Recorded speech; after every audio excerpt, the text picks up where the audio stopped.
The Galactic Military Academy ship Conquest's Edge hung in the void like a dagger carved from obsidian and spite, its hull bristling with enough weaponry to reduce entire star systems to cosmic dust, which, honestly, was exactly the kind of overcompensation you'd expect from a civilization that had built their entire identity around being really, really good at killing things. Commander Keth Bloodfang stood on the observation deck, his massive reptilian frame casting shadows that seemed to writhe with malevolent purpose. At 12 feet tall, and built like a nightmare that had been hitting the gym religiously, Keth represented everything the Nexari species held dear. Overwhelming physical dominance, predatory instincts sharp enough to cut diamond, and a philosophical approach to conflict resolution that could be summarized as hit it until it stops moving, then hit it some more, to be sure. The Nexari had ruled the galactic military hierarchy for over 3,000 years, and they'd done it the old-fashioned way, by being absolutely terrifying in single combat and treating warfare like a particularly violent form of interpretive dance. Their battle doctrine was elegantly simple: identify enemy, close distance rapidly, apply overwhelming force, repeat until galaxy acknowledges your superiority. It had worked beautifully against every species they'd encountered, right up until they'd met the humans. But we'll get to that particular cosmic joke in a moment. "The Cubs show promise," growled Keth's second-in-command, a scarred veteran named Thack, whose voice sounded like gravel being processed through a wood chipper. "Young Jek has already mastered the 17 classical killing forms." Keth's chest swelled with paternal pride, which in Nexari physiology involved several terrifying inflation displays that had been known to cause panic attacks in visiting diplomats. His son, Jek, was indeed showing exceptional promise in the traditional arts of warfare. At 15 years old, the young Nexari had already demonstrated the ability to tear through combat drones like they were made of tissue paper and good intentions. The training facility below buzzed with activity as the galaxy's most elite warrior species put their offspring through the traditional paces. The young Hivak, Nex, moved with the eerie precision of their insectoid heritage, each strike calculated to maximize damage while conserving energy for the collective good. The molten-born cub, called Blaze, flickered between states of matter with casual ease, demonstrating the crystalline species' mastery over physical form. And Echo, the young representative of the Null Collective, phased in and out of visible existence while manipulating energy fields that made nearby electronics weep in digital anguish. It was a gathering of the galaxy's most promising young killers, each one bred and trained from birth to carry on their species' proud tradition of solving problems through creative application of violence. The sight would have been genuinely intimidating to anyone who wasn't familiar with the cosmic punchline that was about to unfold. "Commander Bloodfang," came a voice that managed to be both respectful and subtly amused. "Permission to observe today's training exercises?" Keth turned to regard the speaker with the kind of expression usually reserved for discovering something unpleasant stuck to the bottom of one's boot. Captain Milo Henderson stood at regulation attention, his human uniform crisp and his posture respectful, but there was something in his eyes that suggested he was enjoying a private joke that no one else had been invited to share. Humans. By all the ancient gods of war, humans. The latest addition to the galactic community was also, without question, the most baffling. When first contact had been established, the galaxy's military powers had collectively shrugged and filed humanity under minor curiosity. Here was a species that had barely managed to crawl off their homeworld, possessed no significant physical advantages, and whose military technology was roughly equivalent to what most civilizations had been using 3,000 years ago during their own primitive phases. The Nexari High Command had assigned Captain Henderson to their training facility as a gesture of diplomatic courtesy, the kind of empty politeness that powerful civilizations extended to their less impressive neighbors. Let the humans observe their betters, learn what real military prowess looked like, and maybe gain some perspective on just how far they had to go before they could play with the big boys. "Proceed, Captain," Keth rumbled, the words carrying about as much genuine welcome as a funeral invitation. "Try not to interfere with serious military training."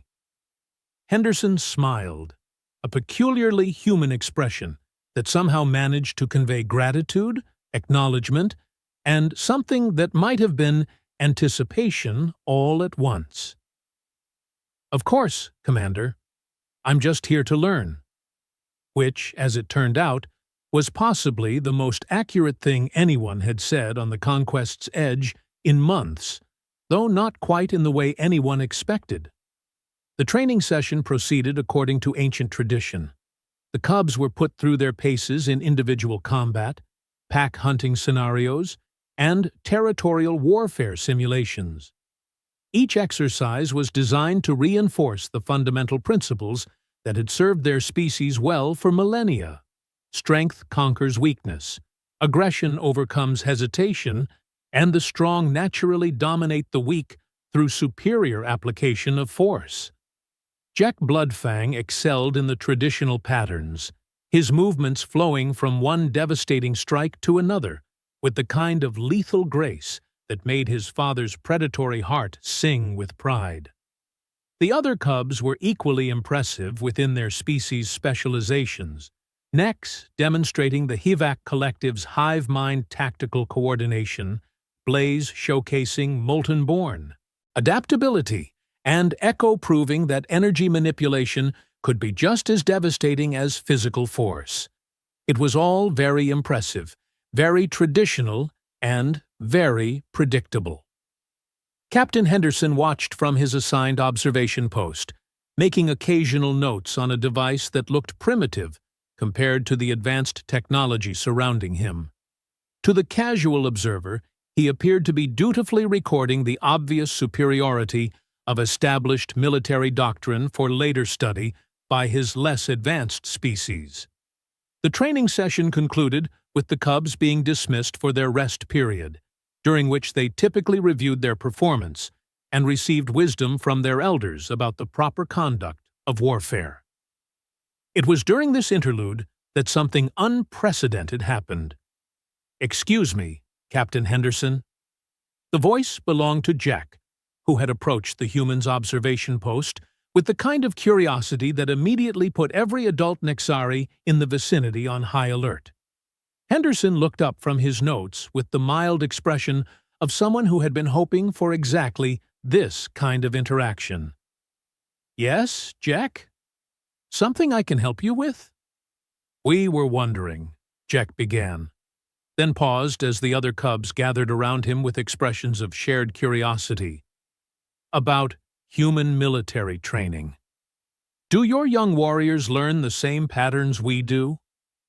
The question sent a ripple of condescending amusement through the nearby adults. Human military training? The idea that a species that had only recently achieved faster-than-light travel could have anything meaningful to contribute to military education was, well, it was adorable, really. Henderson's smile broadened slightly.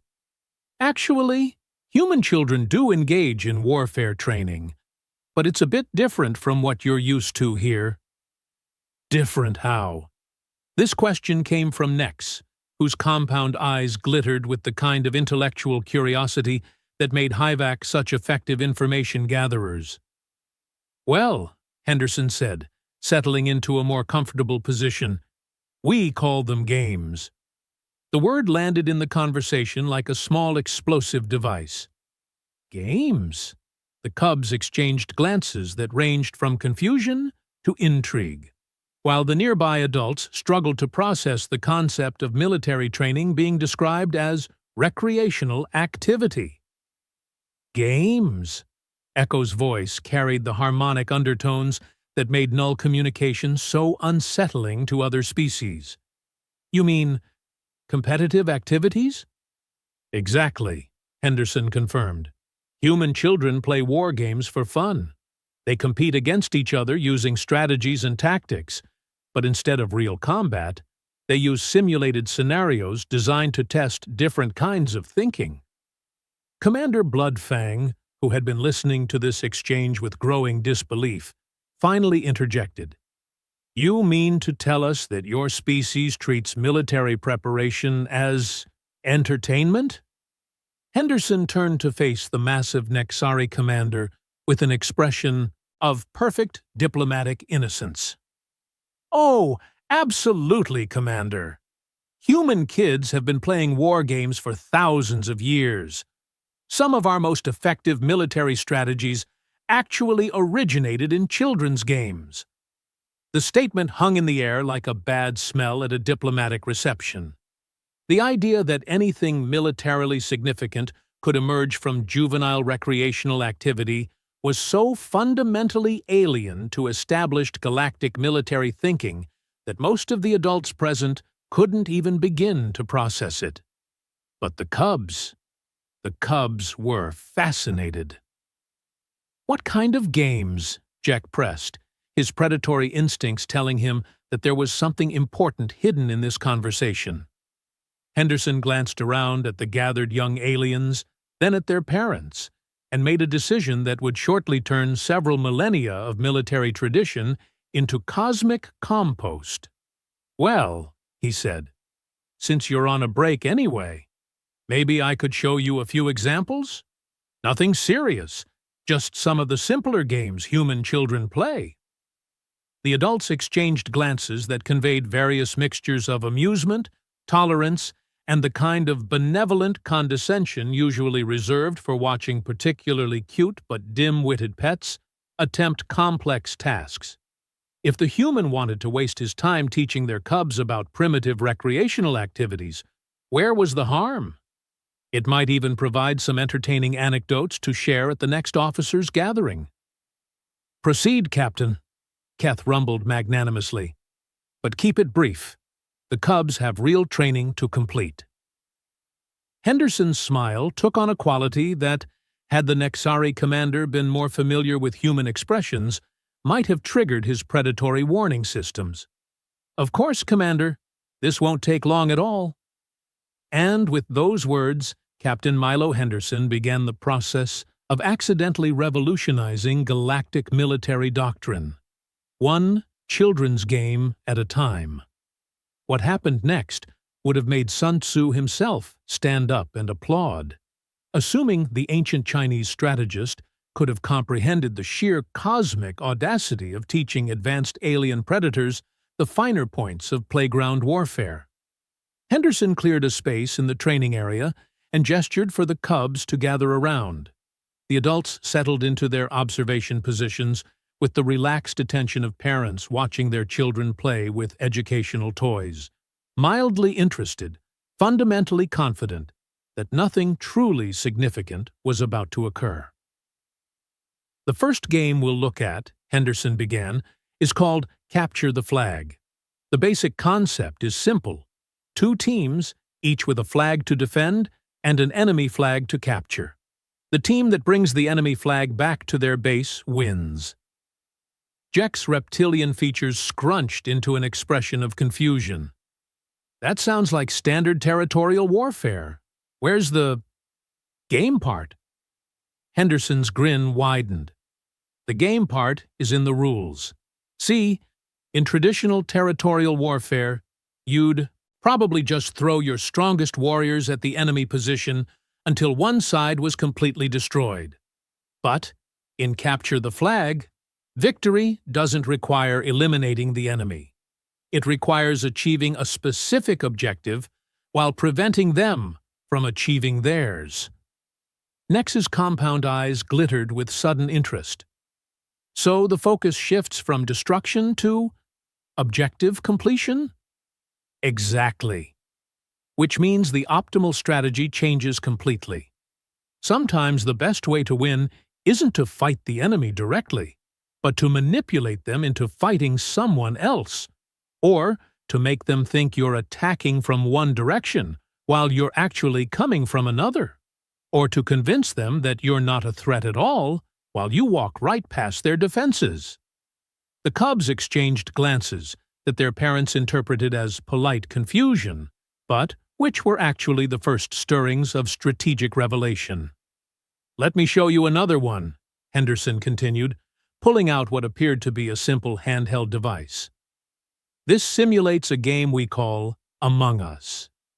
In this scenario, you have a group of individuals working together on a ship, but some of them are secretly saboteurs trying to eliminate the others without being detected." Blaze flickered between states of matter, a sign of agitation in his species. "So, it's about identifying and eliminating traitors?" "Well, yes and no," Henderson said, and the way he said it made several of the observing adults suddenly pay closer attention. "The interesting part isn't the elimination, it's the social manipulation. The saboteurs win not by being the strongest or most skilled fighters, but by being the most convincing liars. They eliminate their targets through deception, misdirection, and by turning the group's paranoia against itself." Echo's harmonic voice carried a note of fascination. "You're describing psychological warfare." "Among children," Henderson confirmed cheerfully. "Human kids have been practicing advanced psychological manipulation techniques since before they could properly pronounce psychological manipulation." Commander Bloodfang shifted uncomfortably in his observation position. Something about this conversation was beginning to trigger instincts he didn't entirely understand, but his rational mind dismissed the feeling. These were children's games the human was describing. Recreational activities. There was no way they could have genuine military applications. Henderson, meanwhile, was just getting started. "Then there's battle royale formats," he continued, "where instead of fixed teams it's every player for themselves, but temporary alliances form and dissolve based on strategic advantage. The arena gradually shrinks, forcing players into closer contact and more intense conflicts. The key is knowing exactly when to cooperate and when to betray your temporary allies." Jack's predatory instincts were now fully engaged. "You're teaching children to form strategic alliances and then break them for personal advantage." "Of course!" "It's essential strategic thinking. In a battle royale scenario, the player who wins isn't necessarily the strongest or most skilled. It's the one who best understands social dynamics, resource management, and strategic timing. Sometimes you win by helping your biggest threat eliminate themselves." The human pulled up another simulation on his device. "And this one simulates what we call asymmetric warfare. Small groups using guerrilla tactics against larger, more conventional forces. The smaller force wins not by matching the enemy's strength, but by turning that strength into a liability." Nex leaned forward, her compound eyes reflecting the light from Henderson's device. "How do you turn strength into a liability?" "Oh, there are dozens of ways," Henderson said, with the casual tone of someone discussing the weather. "You can use the enemy's size against them. Larger forces are less maneuverable, require more resources, and create bigger targets. You can exploit their predictability. Conventional forces tend to follow established patterns, which makes them easier to anticipate and counter. You can turn their own firepower against them through careful positioning and misdirection." He gestured to another display. "Or you can use what we call information warfare. Instead of attacking the enemy directly, you attack their ability to understand what's happening around them. Feed them false information, disrupt their communications, create confusion about your actual capabilities and intentions. Blaze's crystalline form pulsed with excitement. You're describing ways to defeat superior forces through intelligence rather than strength. Intelligence, creativity, and what humans call thinking outside the box, Henderson confirmed. See, the thing about traditional military doctrine is that it assumes both sides are playing by the same rules. But what happens when one side decides to ignore those rules entirely? The question hung in the air like a challenge to every military tradition the galaxy had ever developed. The Cubs were now leaning forward with expressions of intense concentration, while the adults had begun to shift uncomfortably, without quite understanding why. Henderson sensed he had their complete attention and decided to go for broke. "Let me show you one more concept," he said, calling up a new simulation. "This one we call social engineering in real-time strategy. The objective isn't to defeat your enemies through combat, but to convince them to defeat themselves." How? The question came from all four Cubs simultaneously, creating a harmony of alien voices that would have been beautiful if it hadn't been so ominous. By understanding what they want, and then making them think they can get it by doing exactly what you need them to do, Henderson explained. For example, if you know your enemy values honor above victory, you create situations where their honorable choices lead to their strategic defeat. If they prioritize protecting their resources, you make them choose between saving their resources and achieving their objectives.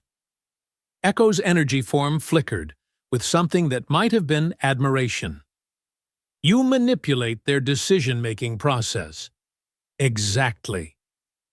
The beauty of social engineering is that the enemy defeats themselves while thinking they're making smart, tactical choices. They never realize they're being manipulated because the manipulation is built into options that seem perfectly reasonable from their perspective. Jack was now staring at Henderson with the kind of expression his father usually reserved for particularly impressive displays of carnage.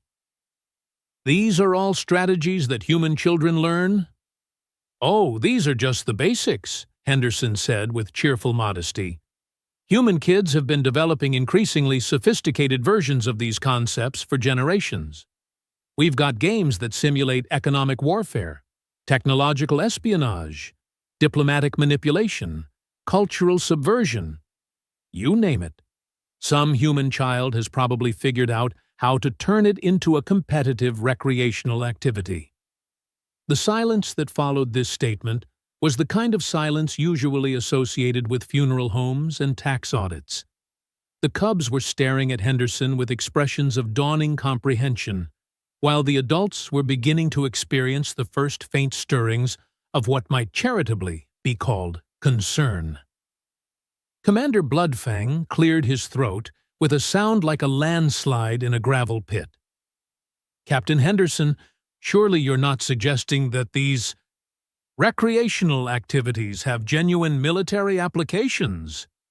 Henderson looked up at the massive Nexari commander with an expression of perfect innocence. "Oh, not at all, Commander.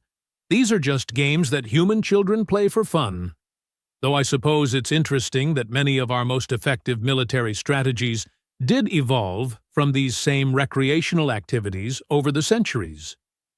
Another uncomfortable silence descended on the group. The adults were struggling to process the implications of what they'd just heard, while the Cubs were clearly processing it all too well. "Could you?" Jack began hesitantly. "Could you show us more of these games?" Henderson glanced around at the assembled adults, who were now watching him with expressions ranging from bewilderment to growing unease.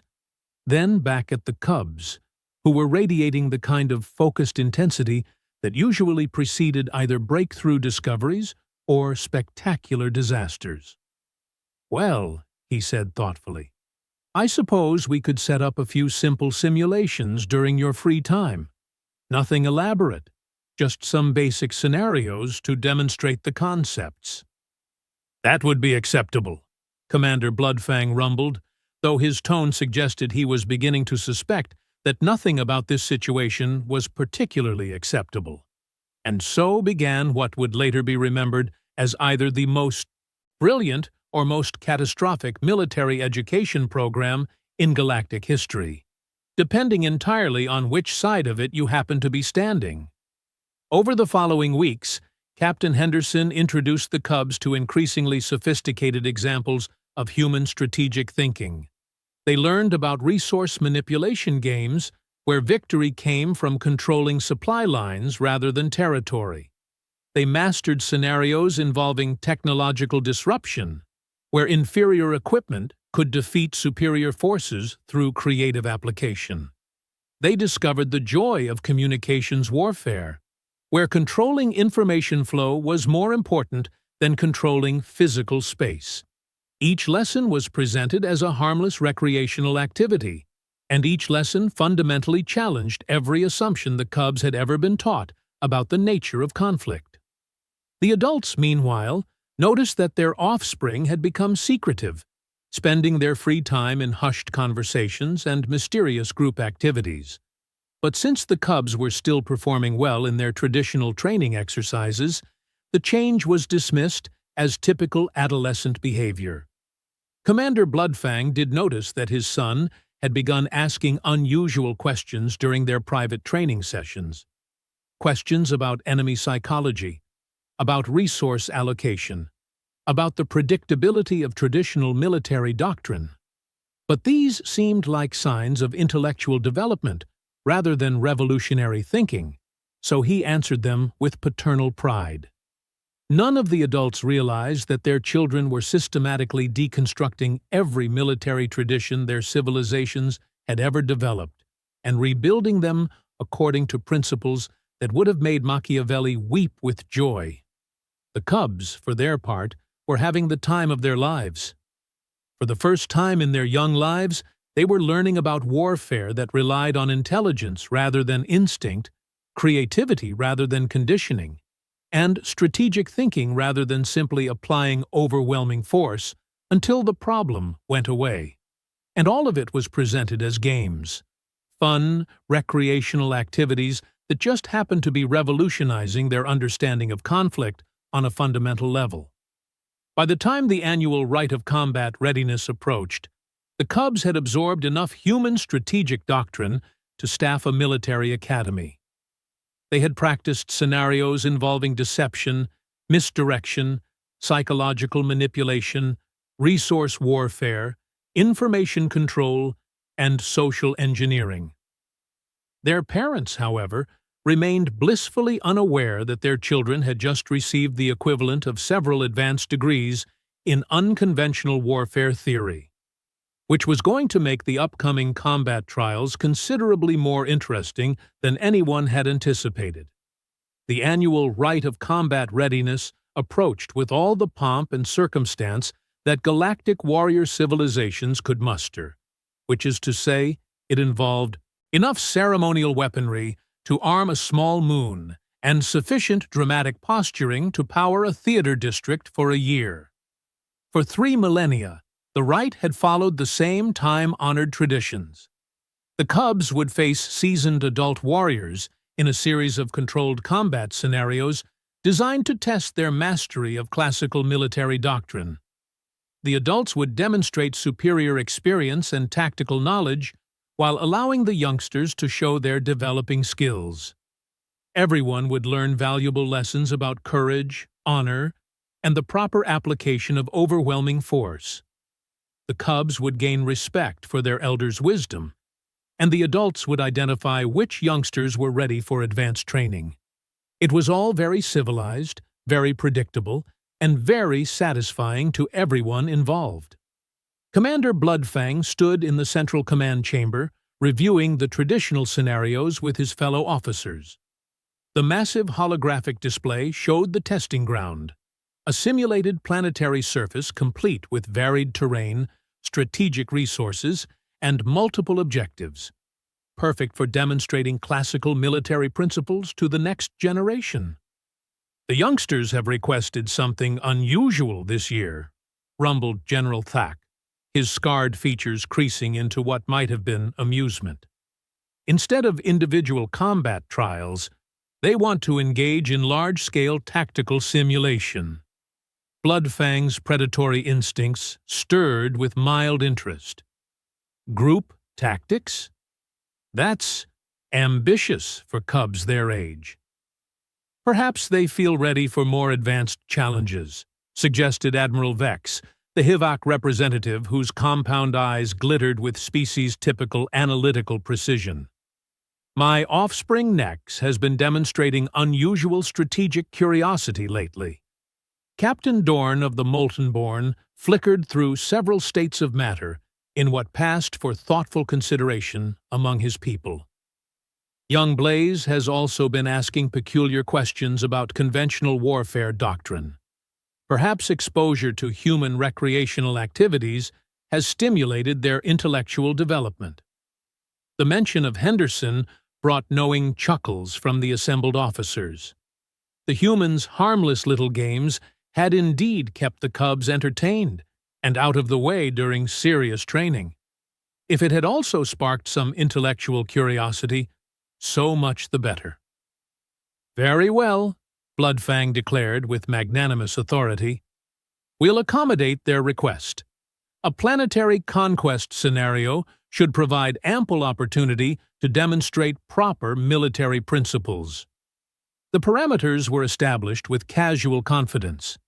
The adult warriors would take the role of an invasion force tasked with securing key strategic locations across the simulated planet. The cubs would defend these positions using whatever resources and tactics they deemed appropriate. The scenario would run until either the adults achieved their objectives or the cubs successfully repelled the invasion for a predetermined time limit. The adults expected to complete their objectives within a few hours at most. After all, they possessed superior numbers, advanced tactical training, sophisticated equipment, and millennia of accumulated military wisdom. The cubs had enthusiasm and developing skills, which was admirable, but hardly sufficient to challenge seasoned warriors operating according to proven doctrine. What could possibly go wrong?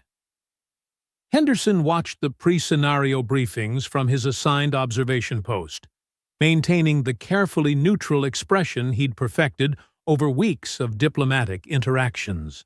To the casual observer, he appeared to be preparing to document another demonstration of established galactic military superiority for later analysis by his less advanced species. In reality, he was trying very hard not to grin like a maniac. The cubs had spent their preparation time in intensive strategy sessions that bore no resemblance whatsoever to traditional military planning. Instead of discussing honor, courage, and proper combat formations, they'd been engaged in conversations that would have made intelligence agency professionals weep with professional admiration. Jack had developed what he cheerfully called psychological warfare protocols, based on his detailed analysis of adult behavioral patterns. Nex had created information management strategies that turned the HFY collective mind capabilities toward intelligence gathering and disinformation campaigns. Blaze had devised resource manipulation tactics that used Moltenborn shape-shifting abilities for purposes their elders had never imagined. And Echo had figured out how to weaponize null energy manipulation for electronic warfare applications that weren't even theoretical yet in most galactic militaries. They'd also done something unprecedented in the history of galactic military exercises. They'd formed a genuine interspecies tactical alliance based on complementary capabilities rather than traditional hierarchical structures.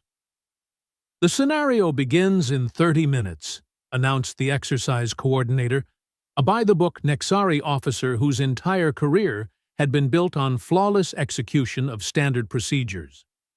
All participants report to designated starting positions. The adult warriors moved to their deployment zones with the practiced efficiency of professional soldiers executing familiar routines. They checked their equipment, reviewed their objectives, and coordinated their approach according to tactics that had proven effective across countless campaigns. The cubs, meanwhile, had vanished. Not literally, of course. The exercise monitoring systems tracked all participants at all times, but they'd scattered across the simulation environment in patterns that made no sense according to conventional military deployment doctrine. Instead of establishing defensive positions around the strategic objectives they were supposed to protect, they'd spread out in seemingly random locations that appeared to serve no tactical purpose whatsoever. "Curious deployment pattern," observed General Thack, studying the tactical display with mild puzzlement. "Perhaps they're planning some kind of guerrilla defense strategy?" "Possibly," Bloodfang agreed, though something about the cub's positioning was triggering instincts he couldn't quite identify. No matter. Unconventional tactics won't compensate for inexperience when facing superior force applied with proper coordination. The exercise timer reached 0, and the rite of combat readiness officially began. The adult warriors launched their assault with textbook precision. Multiple coordinated strikes against primary objectives, diversionary attacks to split defensive attention, overwhelming force applied at strategic pressure points. It was a masterful demonstration of classical military doctrine executed with the kind of professional competence that had maintained galactic stability for millennia. For approximately 18 minutes, everything proceeded exactly as expected. The adults advanced against minimal resistance, secured preliminary objectives on schedule, and began implementing Phase 2 of their assault plan with the confidence of warriors whose tactics had been tested and proven across countless conflicts. Then something began to go wrong, though none of them could quite identify what it was. Communications became unreliable. Not completely disrupted, that would have triggered immediate countermeasures, but subtly degraded in ways that made coordination increasingly difficult. Orders were received with slight delays, confirmations came back with minor inconsistencies, and tactical updates arrived with timing that was just off enough to create cumulative confusion. Equipment began experiencing mysterious malfunctions.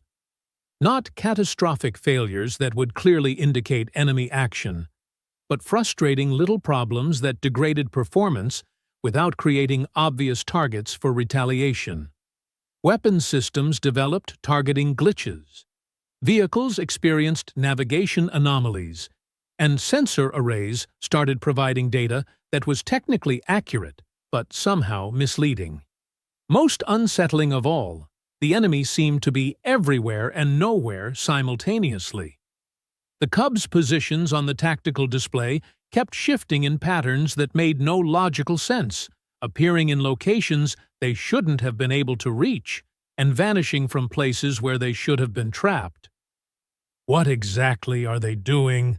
demanded Admiral Vex, her compound eyes reflecting growing frustration, as she studied displays that showed her forces making steady progress toward objectives that somehow remained tantalizingly out of reach.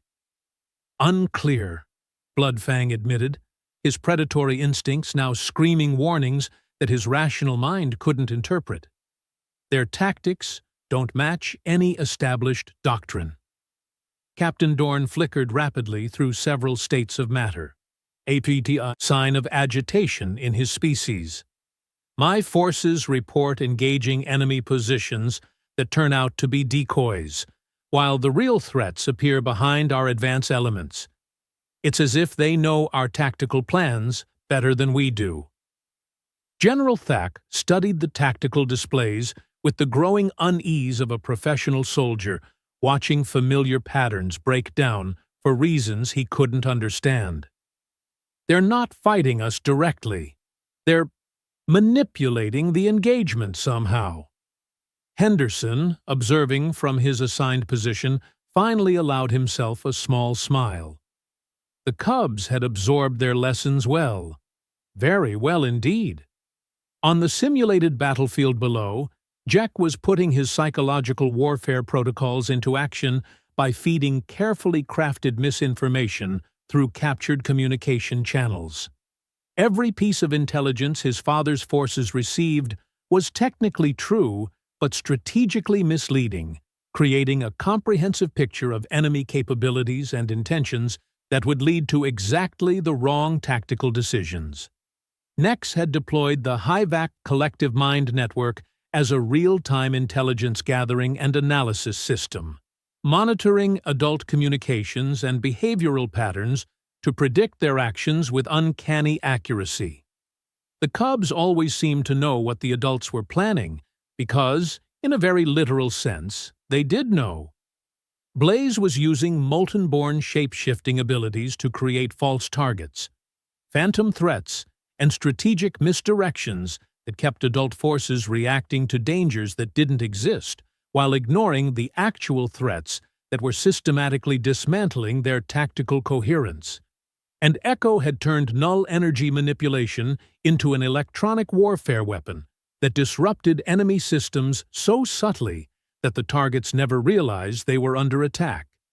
Equipment malfunctioned in ways that seemed like random technical failures. Communications degraded through apparently natural interference, and sensor systems provided misleading data that appeared to be accurate readings of false targets. Working together, the cubs had created a tactical environment where every adult advantage was systematically neutralized through methods that fell outside the boundaries of conventional military thinking. The adults found themselves fighting an enemy that refused to engage according to rules they understood, while operating in an information environment they couldn't trust, using equipment that no longer functioned as expected. And the cubs were just getting started. "Sir," reported a communications officer whose voice carried the barely controlled panic of someone watching carefully ordered systems collapse into chaos. "We're receiving conflicting intelligence reports. Our equipment reliability is degrading across all systems, and enemy positions continue to shift in patterns that violate basic tactical logic." Commander Bloodfang stared at the tactical displays with growing disbelief. His forces were making progress toward their objectives, but it was progress that felt wrong somehow. Every success seemed to create new problems. Every advance opened vulnerabilities he couldn't quite identify, and every tactical decision led to consequences that made perfect sense individually, but somehow added up to strategic incoherence. "What in the name of the ancient war gods are they doing down there?" he muttered, his voice carrying a note of something that might have been awe. Henderson, still maintaining his carefully neutral expression, had an answer for that question. But he suspected that Commander Bloodfang wasn't quite ready to hear it yet. What happened next would be discussed in galactic military academies for the next 1,000 years, assuming anyone could figure out how to explain it without sounding completely insane. The adult warriors, despite their growing confusion, pressed forward with their assault. They were professionals, after all, and professionals adapt to changing circumstances. If the cubs were using unconventional tactics, well, unconventional tactics had been tried before and defeated through superior discipline and firepower. This confidence lasted approximately another 23 minutes. The breaking point came when Admiral Vex's HFY forces finally reached what appeared to be a major strategic objective, only to discover that they'd been systematically herded into a kill zone that shouldn't have existed according to any tactical analysis they'd performed. The position they'd fought so hard to secure turned out to be worthless. The intelligence that had led them there was completely fabricated, and their communications with other units had been so thoroughly compromised that they'd been fighting the wrong battle entirely. "How did they know we would choose this approach?" Vex demanded over increasingly unreliable communication channels. The answer, had she been able to hear it, was elegantly simple. Because Nex had spent weeks studying adult tactical patterns and had literally predicted every decision the HVAC forces would make based on their species' psychological profile and established doctrine. Meanwhile, Captain Dorn's Molten-born units found themselves in the embarrassing position of having spent an hour fighting what they thought were enemy positions, only to discover they'd been engaged in combat with sophisticated decoys, while the real Cubs systematically dismantled their supply lines and communication networks. General Thak's forces had managed to secure 2 strategic objectives, but somehow this had only made their tactical situation worse, as holding these positions required resources they no longer possessed and created vulnerabilities they couldn't defend against threats they couldn't predict. And Commander Bloodfang was beginning to experience something he hadn't felt in over 30 years of military service: the cold certainty that he was being outmaneuvered by an opponent whose capabilities he fundamentally misunderstood. "Status report," he demanded, his voice carrying the kind of authority that had cowed enemies across half the galaxy. "Sir," came the response from his tactical coordinator, "we've achieved 60% of our primary objectives, but our force cohesion is degrading rapidly. Enemy tactics continue to fall outside established parameters." "Be more specific." "Sir, they're not fighting us. They're manipulating us. Every engagement we initiate serves their strategic purposes rather than ours. Every position we secure becomes a liability. Every tactical decision we make appears to be anticipated and countered before we complete implementation." Bloodfang studied the holographic displays with the growing realization that something unprecedented was happening. The tactical situation made no sense according to any military doctrine he'd ever studied, but the results were undeniable. His forces were being systematically defeated by opponents who shouldn't have possessed the capability to challenge them. And then Jack's voice came through the communication system with the kind of cheerful politeness that immediately triggered every parental warning instinct Bloodfang possessed. "Father, we've completed our primary objectives. Would you like to discuss terms for your withdrawal, or shall we proceed to demonstrate advanced tactical applications?" The silence that followed this transmission was the kind of silence usually associated with natural disasters and tax investigations. Every adult in the command center stared at the displays with expressions ranging from disbelief to existential crisis. "What primary objectives?" Bloodfang finally managed. "Oh, the usual," Jack replied with casual cheerfulness.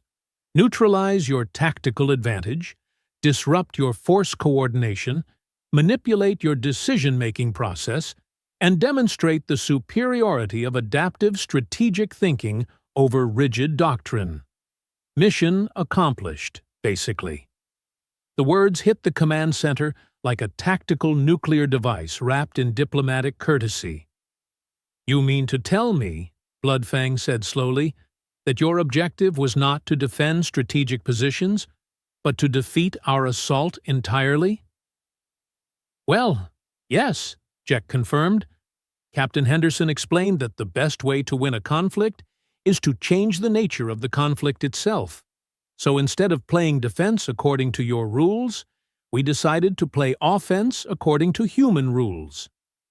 Henderson, watching from his observation post, finally abandoned all pretense of diplomatic neutrality and allowed himself to grin like someone who'd just watched his favorite chess master execute a particularly brilliant gambit. Admiral Vex's voice crackled through the communication system with the kind of controlled hysteria that suggested someone's worldview was currently exploding. "Human rules? What exactly are human rules?" "Oh, you know," Echo's harmonic voice joined the conversation. "Asymmetric warfare, psychological, manipulation, information control, social engineering, technological disruption, resource management, and strategic deception. The basics, really? Those are advanced military sciences, General Thack protested, not recreational activities for children. That's the funny thing about humans, Nex's voice added, with what sounded suspiciously like amusement. They don't really distinguish between the two. Their children learn advanced strategic thinking by playing games that would challenge most military academies. Blaze's contribution flickered through the speakers, with barely contained excitement. Captain Henderson taught us that the most effective way to defeat a superior enemy is to make them defeat themselves. So we created conditions where your superior force became a strategic liability instead of an advantage. The tactical displays suddenly shifted to show the real situation on the battlefield. The Cubs hadn't just defended against the adult assault, they'd systematically dismantled it while making the adults believe they were winning right up until the moment they'd already lost. Every adult tactical decision had been predicted, manipulated, and turned against them. Every advantage they'd possessed had been neutralized through methods that fell completely outside their understanding of warfare. Every move they'd made had served the Cubs' strategic objectives while undermining their own. It was a masterpiece of strategic thinking that would have impressed military theorists across the galaxy if they could have understood how 4 adolescent aliens had managed to execute it flawlessly against seasoned professional warriors. Commander Bloodfang stared at the displays for a long moment, his predatory instincts finally catching up with what his rational mind had been trying to ignore. His son hadn't just defeated him. His son had revolutionized the nature of conflict itself, and then demonstrated that revolution by making thousands of years of military tradition look like children playing with toy soldiers. "Captain Henderson," Bloodfang said quietly, his voice carrying a note of something that might have been respect. "Perhaps we should discuss expanding our military exchange program?" Henderson's smile broadened into something that would have terrified enemy intelligence agencies across several star systems. "Well, Commander, that was just the kids' games. Wait until you see what our adults have been working on." The silence that followed this statement was profound enough to register on seismographic equipment. Every warrior in the command center was suddenly, urgently, desperately interested in learning exactly what kind of species produced children who treated advanced military strategy as recreational entertainment. And somewhere in the back of their minds, a small voice was asking a very uncomfortable question. If human children could do this to experienced galactic warriors using games they played for fun, what exactly could human adults do with military strategies they'd developed for actual warfare? The galaxy, it seemed, was about to find out whether humanity's reputation for being harmlessly primitive was the greatest underestimation in cosmic history, or the most brilliant strategic deception ever executed. Either way, nobody was ever going to underestimate human military potential again.